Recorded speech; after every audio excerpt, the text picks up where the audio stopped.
survival horror genre isn't what it once was. Many games now place an emphasis on non-stop action over eerie environments and feature characters that feel like they will never lose.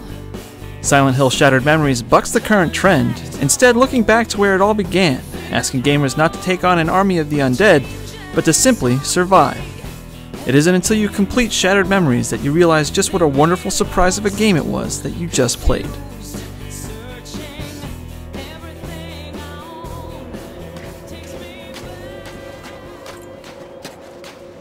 Silent Hill Shattered Memories is a reimagining of the original Silent Hill, foregoing much of the series' history in favor of a more easily accessible story. You'll play as Harry Mason, a writer who gets into an accident during a snowstorm in Silent Hill. He awakens to find his daughter Cheryl missing from the car, and spends his time in town searching for her.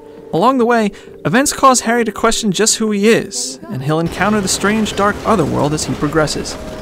The story is told through visits with a psychiatrist, where you'll be psychologically evaluated using tests to determine how your story plays out. All of the tests are subjective, and you'll not only shape the characters that you interact with, but the world around you.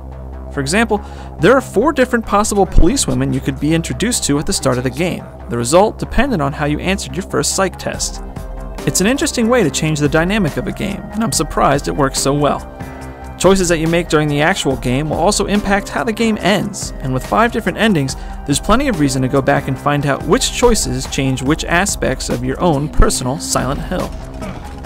The story takes plenty of twists and turns, and by the time you finish, you'll either start a new game immediately, or be too shocked and surprised to do anything but stare at the TV in amazement.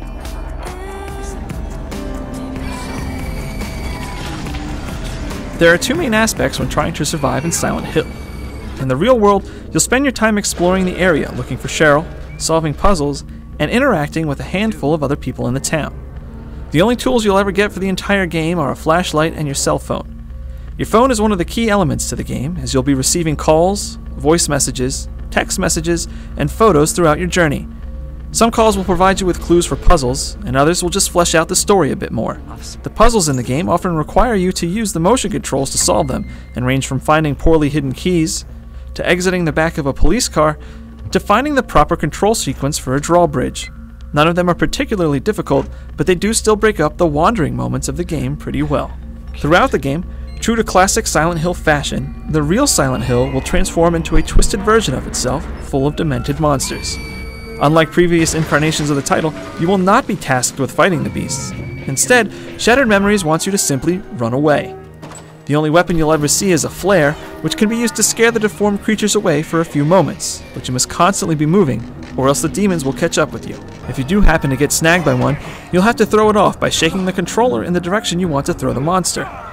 When you're panicking and flailing your arms and not making crisp, clean movements, the demons are harder to shrug off. At first, the other world isn't too hard to navigate, but as you progress deeper into the game, there's a larger sense of urgency to escape, and thus you'll be less cautious of where you're running, and can find yourself running in circles before finally getting caught. Even though the perverted Silent Hill of this game is nowhere near as outright frightening as the original, the sense of relief you feel when you finally escape back to the real world is just as satisfying.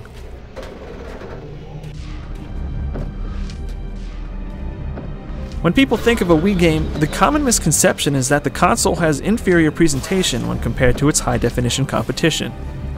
While it's true that some of the console's games aren't quite up to snuff graphically, Silent Hill proves that the Wii is capable of producing outstanding visual products when in the right hands. Characters are fully realized, with facial emotions that could rival games with much higher budgets and more powerful supporting hardware. Climax Studios has also created a city that, while short on population, is big on destinations. There's a good deal of terrain to cover, and most of it is varied, and even though the game makes use of a blizzard to hide some of its graphical shortcomings, it still looks great. There's a lot of use of the controller speaker when making phone calls, and this has to be one of the most impressive uses of the Wii controller I've seen to date. Often the controller speaker is used for ambient cues, but here, a great deal of your time will be spent listening to heartbreaking, confusing, and occasionally creepy telephone conversations. The first time your daughter calls you is one of the eeriest moments I've ever had in a game, and moments like that help keep you off balance in a game that constantly has you questioning your surroundings.